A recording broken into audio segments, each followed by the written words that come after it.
everybody. Welcome to Voices of Nature. I'm Holly. And I'm Kevin, and we are The Wilds.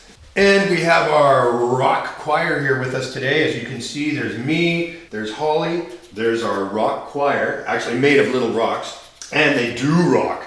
But this is a magical portal that transports us into the concert world. And today we're singing and learning about watersheds. What a fantastic topic. Our buddy Stage Boy is going to be coming by and showing us how recycling old tires is one way we can help to keep our watersheds healthy.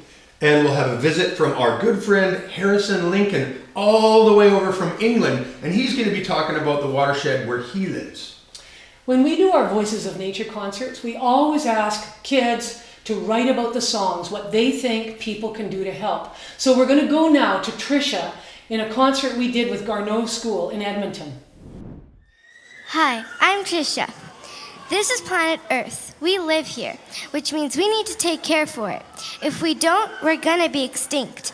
But we don't want that to happen. It's important we live so future generations could see what the past was like and how people lived. But if we can't clean up after ourselves and can't stop using fossil fuel, future generations can't have the chance to live and experience life. Most important, if we don't care, the future generation will think it's okay to do what we're doing right now. The poor world has to suffer through what it doesn't deserve. We can say, stop, look in the mirror. Who do you see? There's a hero in the mirror. You are the hero who can stop this intense mess. Make a change, save your planet, help reduce fossil fuel. Thank you.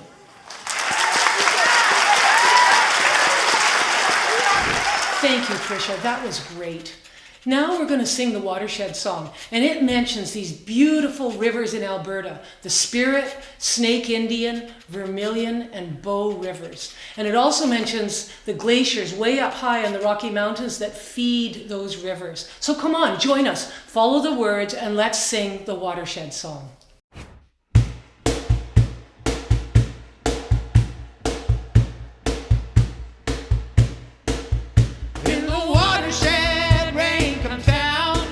Into the river, into the sea, and we hope from our elders a healthy world for us to keep.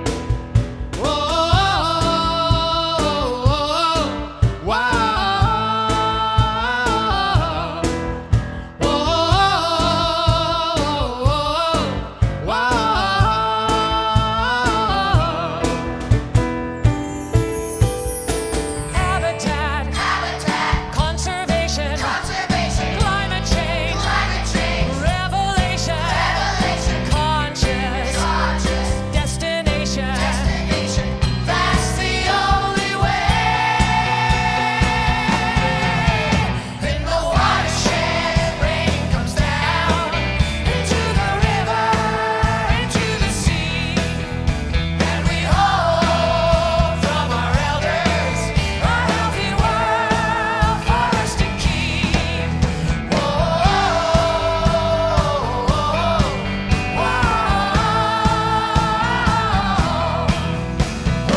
cool electric car.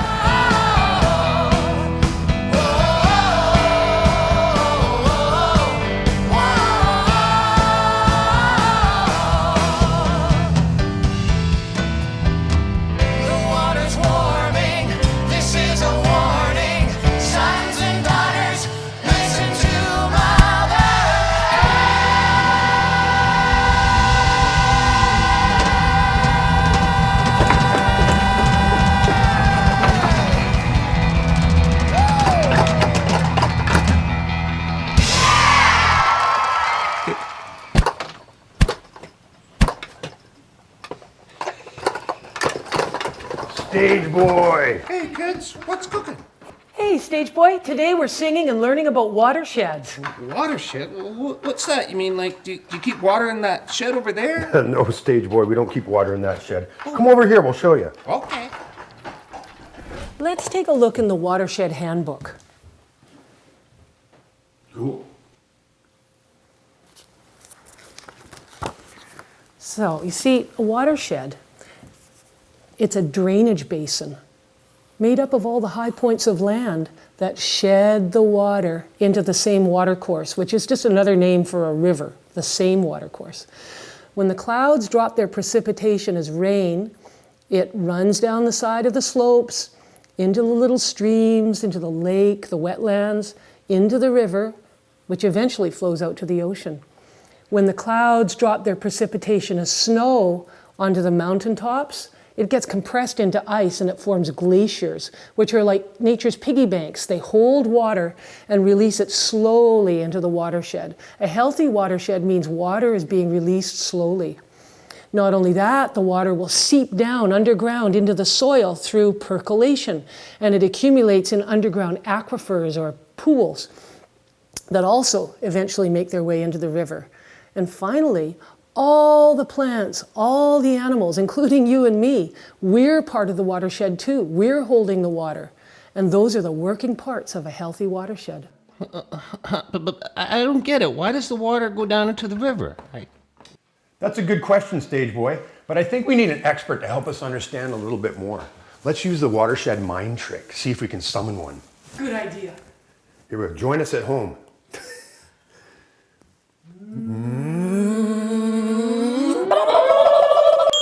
Oh! Look, it's Ian Bruce from Peninsula Streams. Ian, great to see you. Hey, sorry for dragging you away from whatever you were doing, but we really need help trying to understand how a watershed works. You think you can help us? For sure. Let's go outside. I brought my watershed model and we'll go all through it. Awesome. Let's go, awesome. All right. Hey guys, wait for me!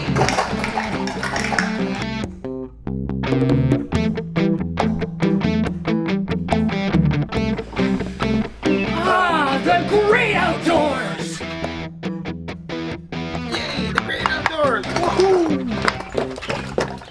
Well, here we are with the watershed model. Wow. Cool. So this watershed model is for the Victoria International Airport, and it shows two different watersheds, the Ray Creek watershed and the 1010 Creek watershed. So we're going to talk about watersheds in general because you want to learn a little bit more about them. What is a watershed? Can anyone define a watershed? Sage boy? Somewhere where you store water? Somewhere where you store water. He's a smart one, smarter than the rest of the guys around here. Anyway, so it's a place that you store water. And water moves in a watershed because it comes into the watershed by different means, but mostly by Rain? rain, right? So if we have rain that comes in a watershed, it falls on the land, and it falls, let's say, it falls high on the land like this, and it travels down, and where does it go into? Stage boy, into the creek, and then you can see where it goes now. Where does it go? It goes through the culvert and into ocean. Yay! Okay, so watersheds transport water from the height of land through watercourses and into the ocean. It also goes other places. It goes into the ground as groundwater, and also it's used up by some of the plants and animals. They utilize some of it too. So there's some for the horse over here, some for the trees.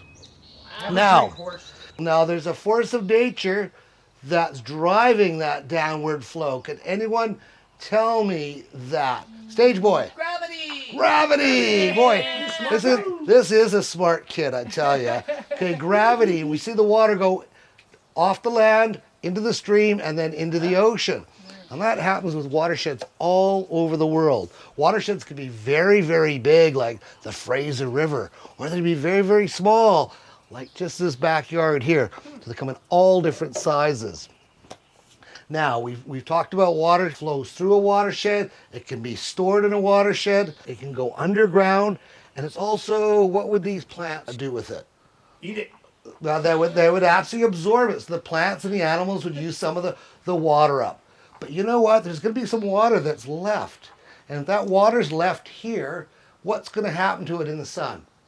Gonna evaporate. It's going to evaporate, stage boy. Boy, go to the front of the class. You sure what grade are you in again? Wow. Anyway, so it's going to evaporate. So when water evaporates, where does it go? Sky. And it would form clouds. And it would do that by a process called condensation, which is where the water vapor molecules come together and form bigger ones and bigger ones and bigger ones until you have something that looks like clouds. Yep. What happens then? Rain. Rain. Okay, so that's called precipitation. That's one of the forms of precipitation. So let's go through those together. Evaporation, condensation, precipitation. What's more? Evaporation, condensation, precipitation. That's it, stage boy. And that, boys and girls, is the water cycle. Cool. Thanks, Ian. Oh, I've got to go. Listen, we'll talk about more about this later, but I got to go. Not here, not there, anywhere. The watershed mind trick works in Watershed mysterious magician. ways. We go now to our international correspondent in the United Kingdom, reporting from the Brentwood watershed where he lives in Essex. Hello, Harrison. Hi, my name's Harrison. I'm reporting from the UK today on the show Voices of Nature Rocks. Today on the show we're going to be talking about watersheds. I'm going to be answering 4 main questions. Well, let's get started, shall we? The first question that we're going to be answering today is, what watershed is closest to me? Well, that's actually a very interesting question. Everybody in the world lives in or around a watershed. The closest watershed to me is Brentwood. So, Brentwood is my closest watershed, but there are also a few rivers around me, such as the River Wid. Donninghurst Brook and Havering Brook join onto the River Wid, to later join onto the River Can. Donninghurst Brook and Havering Brook flow into the River Wid. The River Wid then empties into the River Can, and the River Can then eventually travels and finally reaches its destination at the North Sea. For everybody out there watching, it is really important to take care of your watershed, and here's why. One way that would be vital to the watershed that surrounds you is if you didn't wash your car as much, as I don't think anybody knew, but the oil and grit and dirt that's coming off the car when you wash goes back into the drain. The drain then flows out into the river and affects many animals, algae and fish's lives. I hope everybody out there that's listening to this video and watching now has learned a lot more than they did in the first. Thank you, and see you next week on Voices of Nature Rocks. That's Harrison Lincoln, our reporter in the UK. Hey! What's that over there? Huh?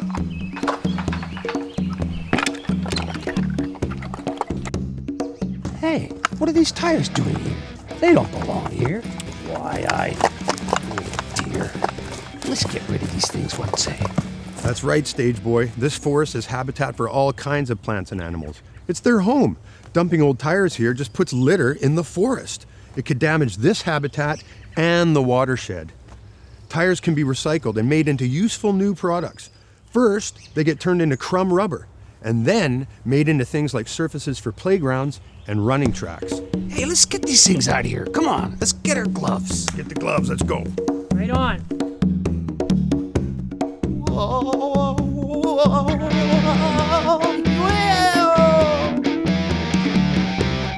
Yahoo!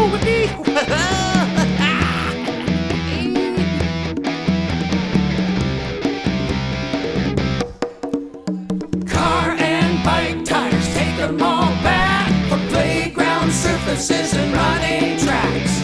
Folks at the tire shop, they will help you reduce your ecological footprint too. Protect habitat where animals roam and plants are growing. It's their home.